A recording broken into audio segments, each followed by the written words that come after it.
Jemaat yang dikasih Tuhan, khotbah kita pada hari ini diberi judul Karya Allah yang sempurna di dalam hidup yang tidak sempurna. Kejadian 37 ayat 1 sampai 4, dilanjutkan ayat 12 sampai 28. Kalau kita diminta untuk menggambarkan kehidupan atau keluarga yang sempurna, kira-kira apa sih yang ada dalam bayangan kita? Mungkin kita akan menggambarkan keluarga yang sempurna itu pastinya yang harmonis, yang semuanya berjalan dengan baik, tidak ada pertengkaran, semuanya saling mengasihi, seperti itu ya. Atau kalau kita membayangkan kehidupan yang baik, yang ideal itu ya segala sesuatunya berjalan dengan lancar, karirnya lancar, usahanya lancar, seperti itu. Kalau misalkan Bapak Ibu ada sebuah keluarga yang ternyata anak-anaknya tidak harmonis, kemudian orang tuanya pilih kasih, ada anak-anak yang merasa tidak dikasihi, ada kecemburuan di dalam anak-anak itu sendiri, bahkan sampai kemudian saling menyakiti, ada anak yang kemudian disingkirkan. Ideal enggak itu? Pasti itu kita bisa mengatakan itu tidak ideal sama sekali. Itu sesuatu yang tidak diharapkan. Keluarga tidak berfungsi sebagaimana mestinya. Tapi jangan salah, itu adalah gambaran dari keluarga bapa leluhur kita loh, yaitu Yakub. Ya, keluarga Yakub itu ternyata bukan keluarga yang sempurna. Kalau kita perhatikan tadi disebutkan bahwa Yakub mengasihi Yusuf gitu ya. Sangat mengasihi Yusuf. Lebih daripada yang lainnya, bahkan dibuatkan jubah yang mahal untuk Yusuf. Mengapa? Karena Yusuf itu anaknya Rahel yang sangat dikasihi oleh Yakub. Dan juga Yusuf itu lahir pada waktu Yakub sudah tua. Sehingga ketika Rahel meninggal, Yusuf itu mengingatkan akan Rahel.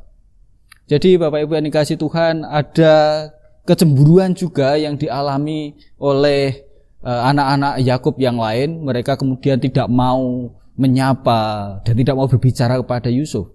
Ada pertengkaran di antara mereka, ada perasaan tidak dikasih oleh bapaknya. Bahkan selanjutnya juga disebutkan ada konflik ya. Yusuf kemudian dijual saudara-saudaranya menjadi budak ya. Dan juga kemudian ada Yakub yang kemudian merana karena merasa bahwa anaknya Yusuf telah meninggal. Jadi itu adalah sebuah gambaran yang sangat tidak sempurna. Bahkan mungkin kalau kita bandingkan dengan keluarga kita jauh lebih baik daripada keluarganya Yakub.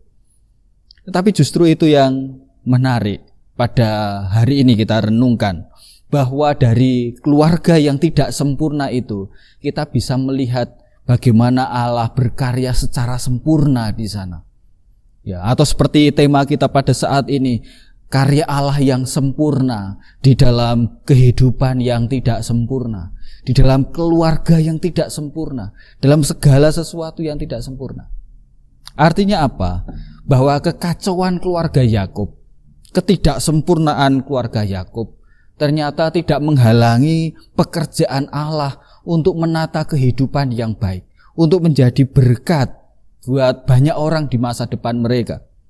Jadi di dalam kekacauan keluarga yang sangat tidak ideal itu, Allah terus berkarya dan membuat segala sesuatunya menjadi baik.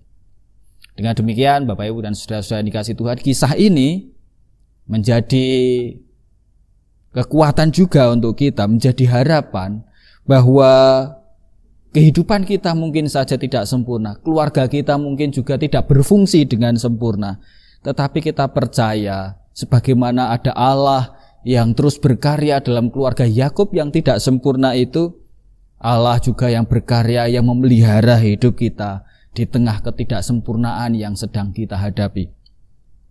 Nah, oleh karena itu di sini ada dua hal yang akan kita renungkan lebih dalam lagi. Yang pertama, kita melihat bahwa ternyata Allah berkarya secara tersembunyi di balik setiap peristiwa hidup kita. Ya, tadi kita bisa melihat kisah tentang keluarga Yakub dan Yusuf. Kita mungkin menemukan seakan-akan Tuhan diam saja di sana. Seakan-akan Tuhan membiarkan semua peristiwa terjadi secara alamiah. Ya. Kita bisa bertanya, mengapa kok Tuhan tidak misalkan mengingatkan Yakub untuk tidak pilih kasih? Kalau misalkan Tuhan mengingatkan Yakub supaya tidak pilih kasih, pasti anak-anak Yakub tidak saling berkonflik ya, tidak saling cemburu satu dengan yang lainnya. Minimal kepada Yusuf. Atau mungkin kita bertanya, kenapa kok Tuhan tidak menghindarkan Yusuf dari niat buruk saudara-saudaranya? Kan Yusuf juga enggak salah apa-apa. Kenapa kok Tuhan tidak melindunginya? Atau kenapa Tuhan membiarkan Yusuf yang tidak bersalah itu untuk dijual, dijadikan budak? Ya, kita mungkin bertanya semacam itu. Kenapa? Karena dalam teks ya, dalam Alkitab Tuhan seakan-akan diam saja. Semuanya berjalan secara apa adanya. Kenapa misalkan ya, Tuhan kok tidak memberitahu Yakub yang semerana ya di masa tuanya karena anak yang dikasihinya diceritakan oleh saudara-saudaranya sudah meninggal. Kenapa kok Tuhan tidak berkata, kok Yakub anakmu gak mati sehingga Yakub tidak perlu bersedih di masa tuanya? Tidak ada jawaban. Seakan-akan Tuhan membiarkan itu terjadi begitu saja. Nah, tetapi pertanyaannya, apakah memang Tuhan diam saja? Apakah kemudian Tuhan memang lepas tangan terhadap semua peristiwa yang terjadi dalam keluarga Yakub? Ternyata tidak. Kalau kita melihat kisah Yusuf secara utuh, kita tentu tahu akhir ceritanya. Dan kita kemudian juga bisa mengerti ternyata Tuhan tidak lepas tangan. Bahkan di saat-saat yang kita merasa itu saat yang sangat sulit untuk keluarga Yakub, termasuk juga untuk Yusuf. Ternyata ada penyertaan Allah. Meski hal-hal yang tidak diinginkan itu terjadi. Meski hal-hal buruk itu terjadi. Contohnya, kita bisa melihat kisah Yusuf ya. Meski seringkali ia dijahati orang atau diperlakukan tidak adil, dikorbankan, tetapi disebutkan bahwa Tuhan menyertainya dan membuat segala sesuatu yang dikerjakannya berhasil. Misalnya kalau kita baca dalam Kejadian 39 ayat 2. Ya, ketika dia dijual menjadi budak di rumah Potifar, di dalam ayat 2 dikatakan bahwa Tuhan menyertai Yusuf dan membuat pekerjaannya berhasil. Kemudian juga di dalam ayat 21, ketika Yusuf dipitnah oleh Tante Poti ya, kemudian dijebloskan ke penjara, di situ dikatakan bahwa ternyata Tuhan juga menyertainya. Demikian juga di ayat 23 ketika Yusuf ada di dalam penjara dan dipercaya oleh kepala penjara, di situ juga disebutkan bahwa Tuhan menyertainya. Jadi ini menarik, hal-hal buruk mungkin saja memang terjadi, tetapi di balik itu ternyata ada Tuhan yang menyertainya. Nah, ini juga menjadi hal yang penting buat kehidupan kita Bapak Ibu. Kadang-kala kan kita bertanya-tanya ya, di saat kita mengalami persoalan-persoalan atau kita berada dalam situasi yang tidak ideal, kita bertanya kenapa kok umat Tuhan yang baik itu ternyata bisa ditipu oleh orang lain misalkan. Kenapa umat Tuhan juga bisa disakiti oleh orang lain? Kenapa kok juga bisa dihianati? Atau kenapa kok Tuhan mengizinkan atau membiarkan umatnya menghadapi saat masa-masa yang sulit semacam ini? Kita mungkin bertanya-tanya itu. Ya, dan itu semua memang bisa terjadi. Dan ketika kita bertanya-tanya kepada Tuhan juga tidak ada jawabnya.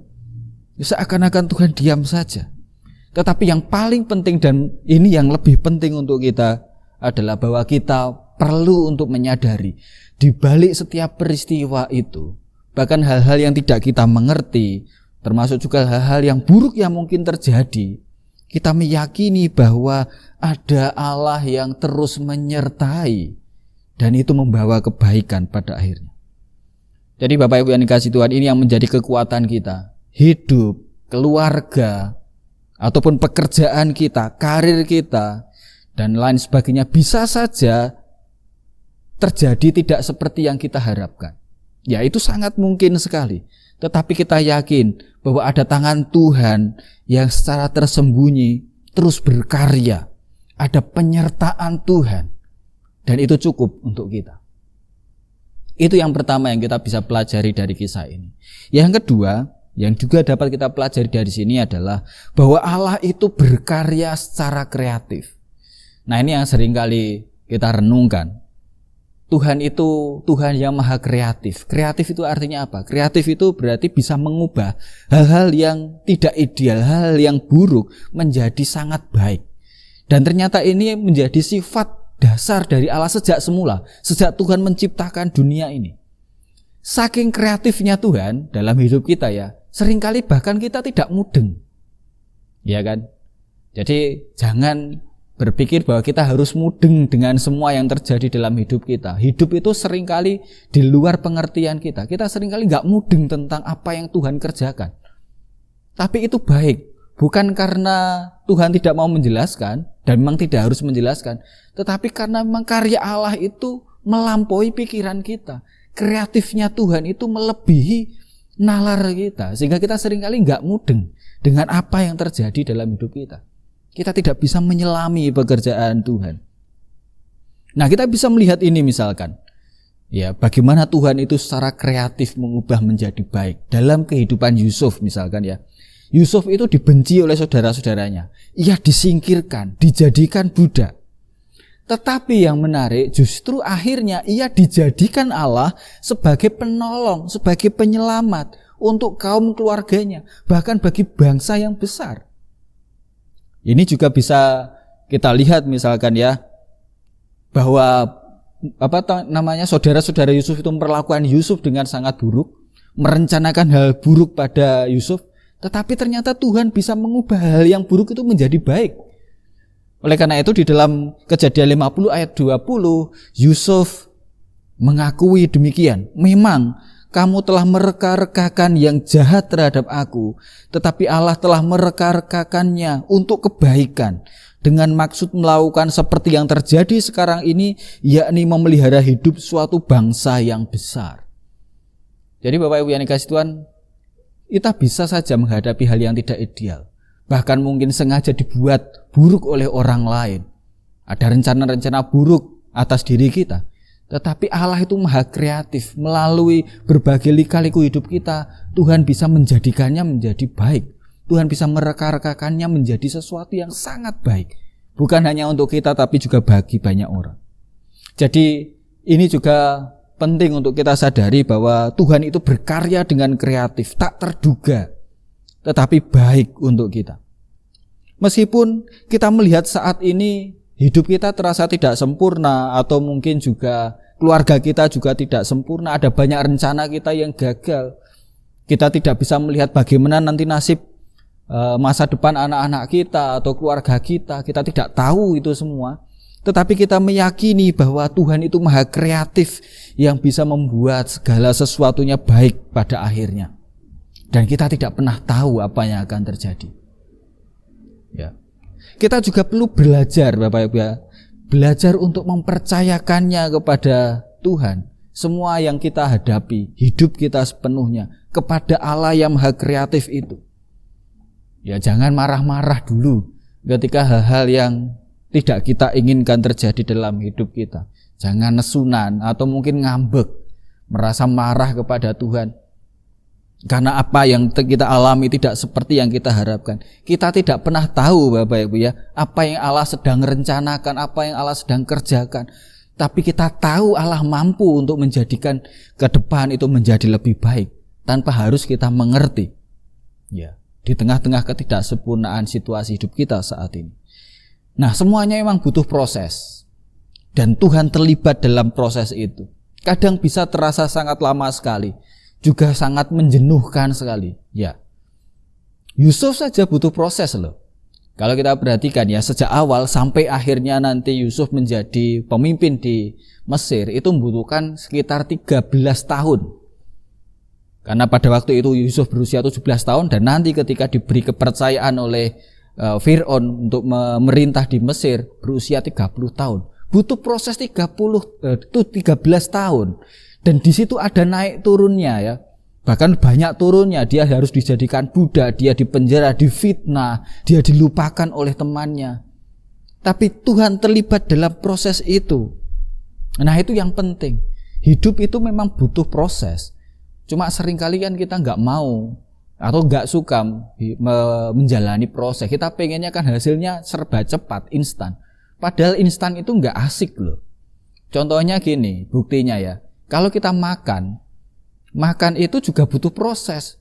Bahkan menikmatnya makanan itu dalam proses kita mengunyah di dalam mulut kita. Kalau kita hanya pengen hasilnya makan apa wareg, ya cuma dileki gitu kan, diuntali, nggak tahu rasanya, yang penting wareg. Tapi kan nggak asik. Nah, hidup juga butuh proses. Ada proses lika-likunya di situ. Dan kita mempercayakannya kepada Allah Sang Maha Kreatif itu, yang bisa mengubah menjadi baik adanya.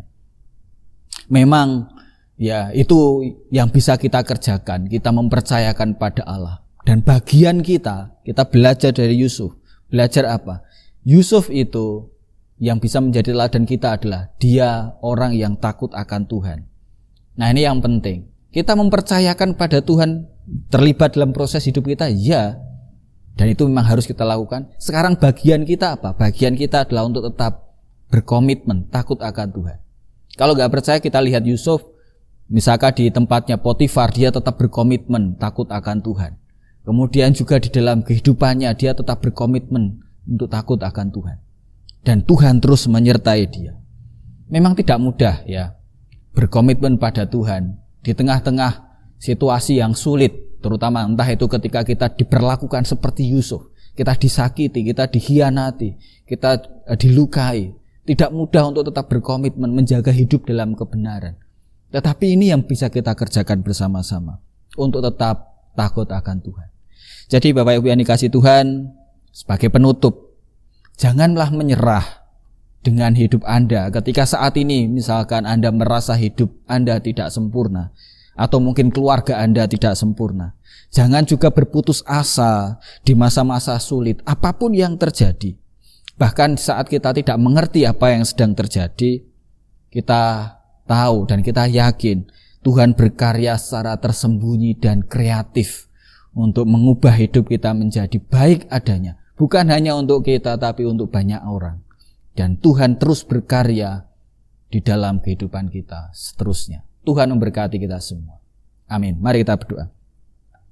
Bapa, kami bersyukur untuk firman-Mu yang boleh kami renungkan. Biarlah ini semua menjadi berkat untuk kami semua, untuk tetap mempercayakan semua dalam tangan kuasa-Mu.